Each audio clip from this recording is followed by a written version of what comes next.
It came to a stage where Sandy couldn't get a bass player. The guy whom he had as a bass player, he wasn't very good. Used to play with gloves on. And my friend Jimmy Gavin said, "Oh, you used to play the violin, didn't you?" I said, "Yeah." He said, "Well, double bass is just the same. So get one and you'll join the band." So I bought my bass, £20 it cost me.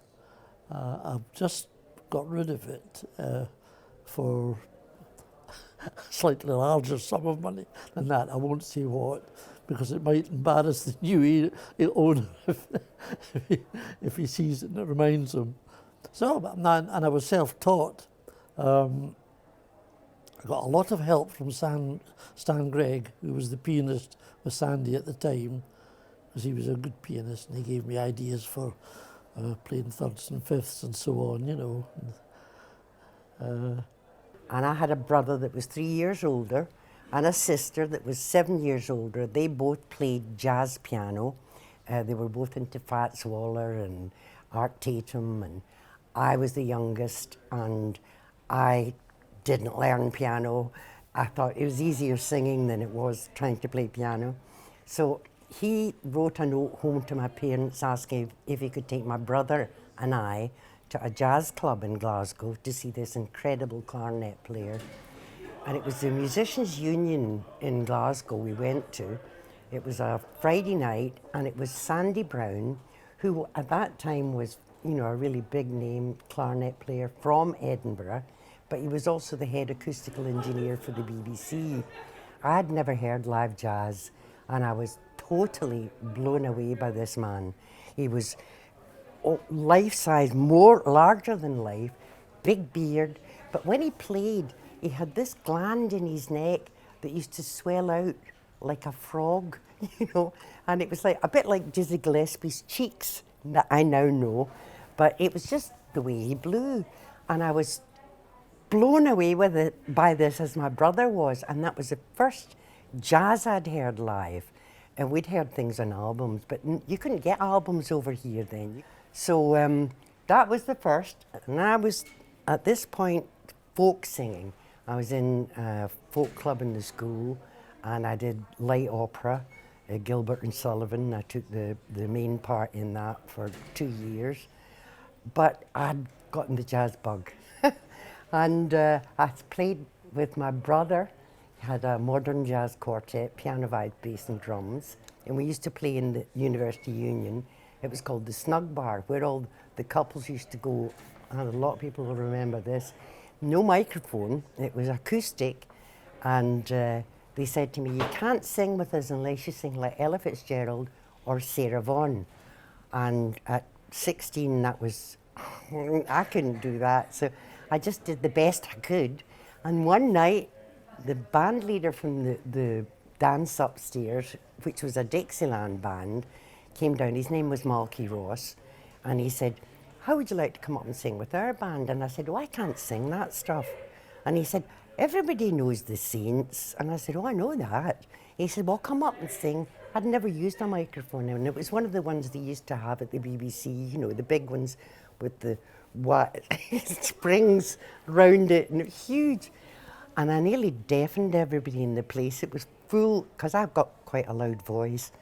And that was my first, and I thought, this is so easy compared to, you know, trying to sing like Ella or Sarah. I was so intrigued with the music, I thought, I'll take up the trumpet. But it was unfortunate. I had an accident playing football, headed a guy's head and slacking my 2 front teeth. And they did tighten up, but not enough to play the trumpet. So I decided, well, I'll just go for the clarinet. And luckily, there was a teacher available. So I went along to a pawn shop and got a simple system clarinet for about £6 it was at that time. And even though it was high pitch, unfortunately, so I couldn't really play in a band. But anyway, I learned the rudiments from this guy. And also another student, pupil of this chap, he played the alto. He was more advanced, much better. He actually played, in a group. And he said to me, he says, no, I'm going to Glasgow for lessons to a guy called Derek Hawkins. Now, Derek played with a huge band, big dance band, English dance band, called Ted Heath. And Derek, unfortunately, had gone deaf. So he packed in the big band, came to Glasgow, and St Vincent Street, he got himself a studio. He repaired the instruments, he taught the instruments, the reeds, and he also sold instruments. So I went along and arranged that he would teach me. And he had a few clarinets because the simple system was no good, high pitched. So he gave me, or he sold me, a Marigot clarinet, which I still have. Violet, over to you. I got into it because somebody lent me a jazz record. It was I Want a Girl, played by the Saints, which was a Manchester band, and I just thought it was wonderful.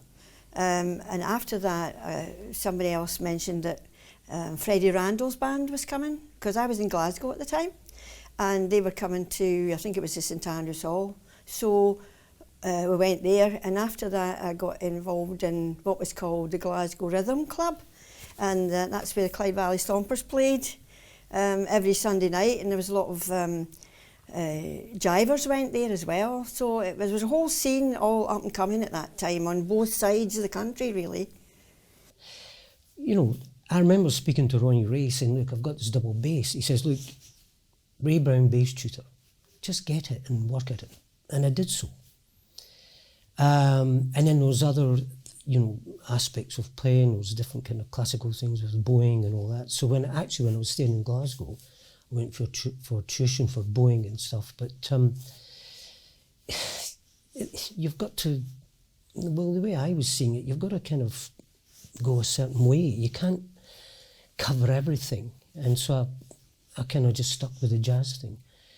And in doing, as I said earlier, meeting Brian Keddy, we would practice together originally through Stirling, because he was through in Stirling. And we just worked through standards. A lot of Gershwin songs were used in the modern jazz world. Parker, Gillespie, Miles, all these people use these standard songs to write their own tunes on, to a fantastic level. And we just kind of, you're listening to bebop, you're listening to that music and you think, gosh, that's a fantastic tune, let's try and get that one together. They're difficult, it's not easy. And so we'd play that kind of material, and Jack would be playing, and we'd knock together a band, and Bill Kyle started coming in different aspects, and Bill was very influential in putting Platform up and running with Jack, I think, at that time, and one or two others. So, there was these guys around, and we'd be playing, and you just keep working at it and working at it and working at it and playing gigs. But to go back, oh yes, I did mention Jackie McFarlane. Jackie was he wasn't the world's greatest singer, but he was a great favourite with the crowd, a great personality. And he carried, in the days when it grew dark, after Sandy and went away and one thing another, and Archie, he humped his travelling compendium around to play records anywhere and everywhere. He would play jazz for people. One of his great pride was that he'd met Louis Armstrong when he played the Edinburgh Empire around about 1938 or something like that. He wasn't the world's greatest singer, but he was well liked, well admired. certainly somebody that everybody remembers, and he's been dead 25 years, that's not bad.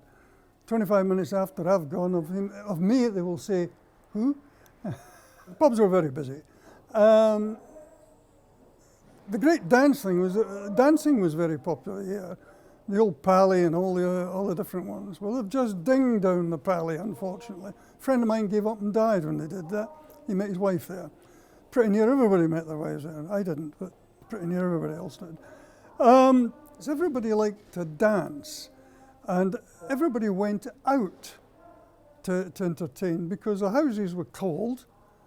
Coal was expensive. You wouldn't know about it. Everybody had coal fires. I'm amazed the place didn't burn down off now. And yes, if you want to know the atmosphere of the place, it's probably nearer New Orleans in the turn of the century thing, because they had loads and loads of horses. Bags of horses in the streets, so the breweries and all sorts ran them. Nobody, of course, had motor cars. If you could afford to buy a second-hand bike, you were doing very well. Buying an instrument took you a long time to get the money for that. Buying a bike did as well. Well, there weren't very many piano players, quite a number of singers. I never felt there was any sort of prejudice. It was more difficult, I would say, because most of the bands were made up of men, so you had to be able to adapt to what they wanted you to do in terms of playing, etc. None of the gigs had pianos anyway, did No, they? it was very difficult, Had to eventually because buy all them. the pubs were getting rid of pianos at that time. So eventually, to stay playing, I had to buy my own piano. So I bought a second-hand upright for a gig that we had down in called the Spider's Web at the foot of Morrison Street. And I can't remember the exact circumstances, but I remember getting a phone call one day and say, your piano's been pushed down the stairs, it's broken. And I had paid £150 for this piano, so I said, well, you'll have to get the money back from him. Eventually I got the money back from the guy. He'd done it in he was quite drunk, I think, and he just pushed the piano. It was at the top of the stairs. Could have killed somebody. But we called ourselves the Stark Busby Jazz Band. Or Jazzmen, the Stark Busby Jazzmen. And unfortunate, the order of the names, because being Glasgow, we'd only played for a couple of weeks. And this guy that I knew came up to me and said, he says, how's the Stark Naked Busby Men getting on? The Oddfellows Hall, which was a Victorian establishment with iron pillars holding up the balcony, and there was nothing on the floor, just the floor. When you danced, the clouds of dust came up, and it really hadn't changed much since it was used for Bible meetings and God knows what. And you paid your money, and on the way up the entrance, which was a long sort of place with a concrete floor. They'd always have a couple of bouncers, just in case. There was seldom the trouble you get now. Nobody pulled anybody pulling a knife. Anybody who jumped on got the police. They wouldn't have messed about. But you got the odd fights and things like that. People who come for trouble, not jazz fans. And amongst one of the bouncers was, of course, that well-known man, Mr. Thomas Sean Connery. And contrary to beliefs that he let somebody else do the bouncing, he was quite capable of doing it. He was a big, tough man. And yes, it's very nice to go to a jazz band ball in the Dickensian, some turn of the century meeting hall, and find that outside was somebody who became a world famous actor, bouncing people who didn't behave themselves. Yes, it was good fun. There was no license, of course. Then, of course, there was the jazz club, which we ran, the Condon Club, named after Andy Condon. And that was at the top of Victoria Street in the India buildings. Now, you walked up about 4 or 5 flights of stairs. And there was no license, of course.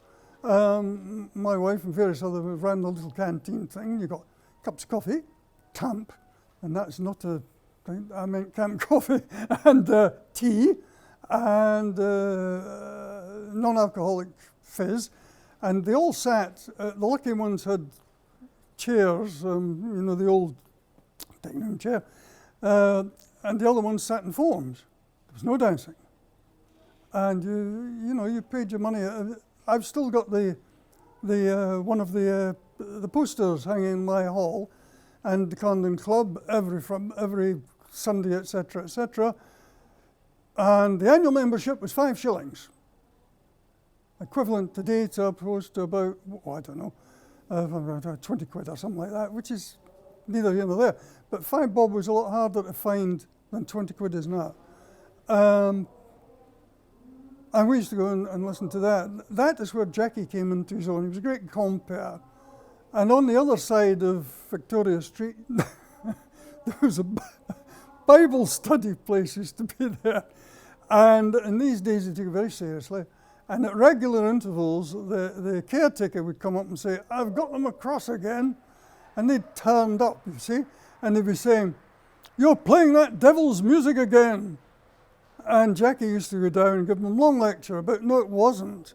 The point was this was freeing the slaves music, you see, and how blah, and he'd give them a little chat. And he had to do this about once a month. And they'd say, "Oh, well, we understand now, that's all right." That was for about 4 weeks, and they didn't understand. He started all over again. Well, who could I say? Yes, playing with Sonny Stitt. Sonny Stitt came over in the early 80s, I believe, and I was asked to play with him in Dundee. And that was really interesting because, Sonny walked in, Stetson hat, camel coat, camel suit, cowboy boots with his trousers tucked into the cowboy boots, tenor, alto, put him down. We had a quick top and tail rehearsal. Then the other two, Kenny Fraser, the piano player, and Jimmy Lyons, they left. I went to the dressing room. Sonny came to the dressing room, said, "Okay, kid, what do you want to play?" And now you're talking about a guy who, I'd seen in London in, again, this whole rock thing. I'd seen him in something like 1973 playing with Dizzy, Art Blakey, Thelonious Monk, Al McKibben on bass, Kai Winding on the trombone, Stitt. Fantastic gig, absolutely fantastic gig in London. So here we are 10 years later, and Sonny Stitt sitting there, and I said, well, I'm thinking, goodness gracious, how's about Gone with the Wind? Okay, takes the tenor out, okay, what else? And I said, well, he said, a ballad. And I said, well, what's new? Okay. And then I said, how's about, I thought, well, I've got to ask him to play Cherokee. And he looked at me and he said, I think he was kind of thinking about the rehearsal, and he sort of thought, well, maybe not tonight, But he was a lovely guy. It was just quite interesting just looking at him, Well, Alex Shaw, of course. Alex Shaw was quite simply the best pianist around. And the reason that Edinburgh has so many good pianists in it is because of Alex Shaw. They had him to actually aspire to. And I'm a strong believer in this. It's the same basis. Ronnie Ray established standards for bass playing, and there's a load of others who are just doing their best to copy him or to emulate him at least. Well, I'm very lucky in the sense that I've been here a long time, and a lot of the audience I know is the audience that I got to know when I came here, and they've always been very supportive, and I've never ever said thank you now, but and they still come along to my gigs, even though at one time it was only £1.50 to get in. Now it's 10, But they're always there, and I'm very lucky in that sense. That makes me feel that it's all been worthwhile, because the worst thing in the world is to be at my age and go and do a gig and there's no one there. So the audience to me are very, very important, and when I'm not playing and I meet them somewhere, we're like friends, and You know, without them, I couldn't do my music, you know. And I've come a long way from the moment when I was a kid and I wanted to do my own thing, and I couldn't care less what people thought about me, you know. So I've done that journey now, and I wouldn't advise any young kids to. Yes, I would. Yes, I would. You have to do your own thing. In jazz, you have to do your own thing. And you're not going to get rich. You're not going to, you know, as long as you get by and you're happy within yourself, that's the main thing. We used to play at the Cavern in Liverpool, and the Beatles were our interval group. That's with the Stompers.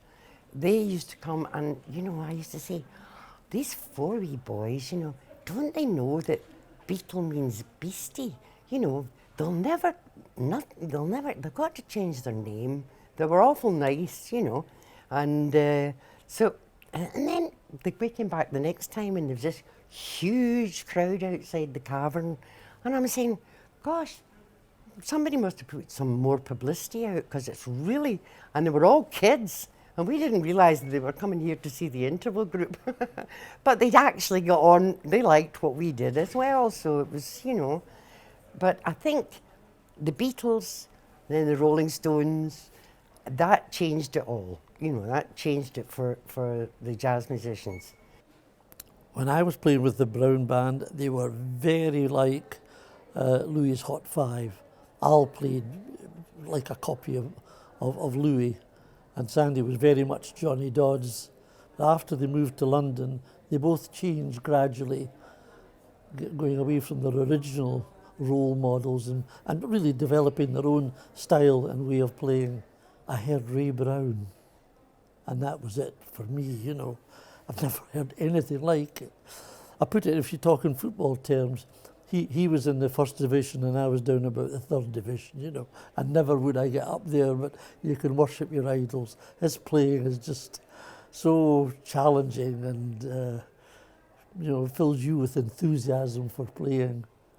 Well, so my first kind of leap in the music business was probably when I recorded my first album, which was Twilight Dreams, and it had again, it was John Ray and it was Julian Arguelles on saxophone, Brian Shields on bass, and Dave Milligan on piano.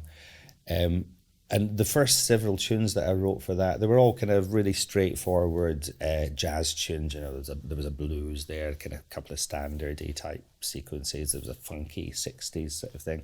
But there was a couple of ditties that I'd written that they were far more folk influenced. I don't know where they came from, but just definitely had a Scottish lilt. And I didn't think they were going to amount to anything. I thought they were really poor, but actually they were far more interesting than any of the other things that I was writing. And that was the stuff that all the reviewers were attached and started talking about as being interesting. And I thought, well, okay, in that case, I'll keep on going down this avenue. So for my second album, which was A Journey Home, it was pure Scottish. It was absolutely, I was unrepentant in the use of any folky melodies. I think it was very original, and it was all original melodies. But and at the time, I was imagining writing for flute and for violin and for bagpipes.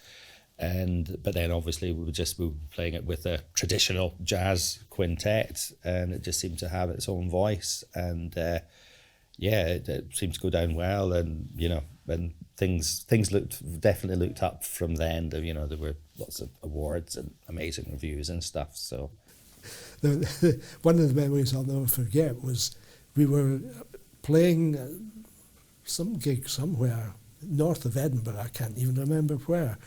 But also, we were accompanying very much on the bill the band, Alex Welsh's band, which had in it at that time Lenny Hastings, the great Lenny Hastings, who I'd never heard in the flesh at that point.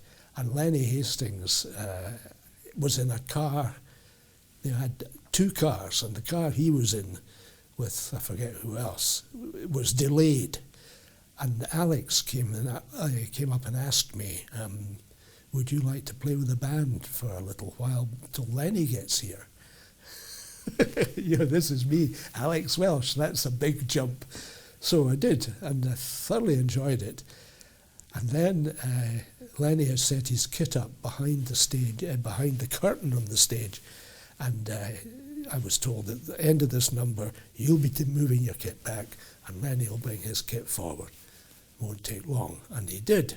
And I had to sit there, taking my drum kit apart quietly, listening to this man playing the drums like I just didn't believe was possible. I was the equivalent of the man who had to paint the skirting boards in the Sistine Chapel.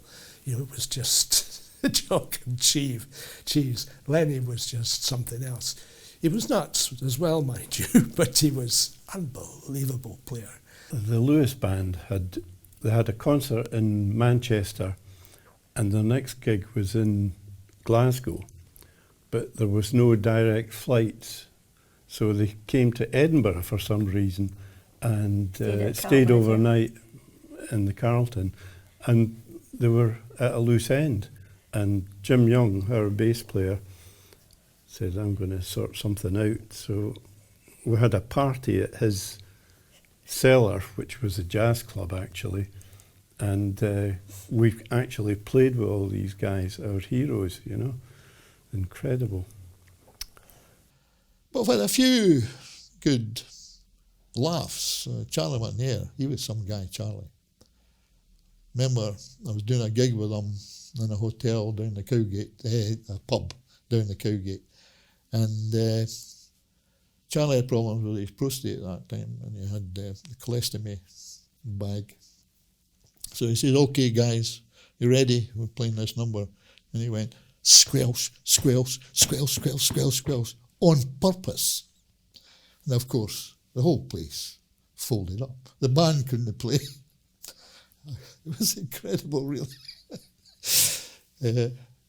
Another time, Charlie, it was an Edinburgh Festival, I can't remember, years ago, and he announced that he was going to do I'm Confessing, but he was going to do it in Czechoslovakia. And his accent, I mean, it was a load of rubbish, but his accent was fantastic. And of course, it was really funny. And again, the whole place collapsed with laughter. Charlie, he was like that. He was some guy. And when we got to the gig, and we did it, and I'm singing away on a huge stage and mobbed, and I looked over to the left, and there was two guys standing, very, very black, and long coats on, and big hats, and I'm looking and I'm thinking, and they didn't look very happy. And I thought, oh. So when I came off, one of them came up to me and he said, I'm the doc. Pops wants to see you in the dressing room. And I thought, what was I, 18 or something? I thought, oh, I've done something wrong. Well, maybe sung one of his songs and I should, So I got taken down to this dressing room, and it was huge, long dressing room with lights all the way down, and there was this wee man sitting right in the corner with his feet in a bucket and a hanky on his head with 4 knots in the hanky, and this smile that went to there. And I went up, and he said, I'm walking the whole length of this dressing room, and he said, I just came to see who was singing up a storm. He didn't actually say storm, he said something ruder, and I thought he meant that it was terrible. And I was sort of saying, oh, I'm really sorry, should I not have? And he said, where are you from? And I said, Portincapel. And he says, where's that? I said, Scotland. And he says, Scotland. Yes, no voices like that should come out of Scotland.